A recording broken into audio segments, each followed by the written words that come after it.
আপনাদের কাছে আমি প্রশ্ন করতে চাই, কেন বিএসএফ কে জমি দেননি? কেন জমি দেননি আপনি? কোথায় কোথায় বিএসএফ কে এইখান থেকে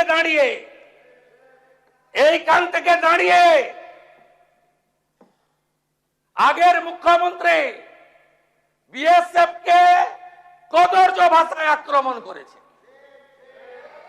এখানে প্রস্তাব এনেছে বিএসএফ এর বিরুদ্ধে। জমি দিয়ে তারপরে নিন্দা করতে পারতেন। শুনে রাখুন, এখন অবধি 142.79 একর জমি দিয়েছি। কোচবিহার 22.95, জলপাইগুড়ি 35.165, দার্জিলিং 8.815, সব মিলিয়ে এই 600 কিলোমিটার এলাকা কয়েক মাসের মধ্যে একদম বেড়া তৈরি হয়ে যাবে।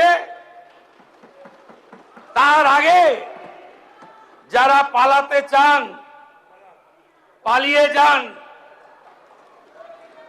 আমার ডাকে সাড়া দিয়ে হাকিমপুর দিয়ে অনেকেই পালিয়েছে।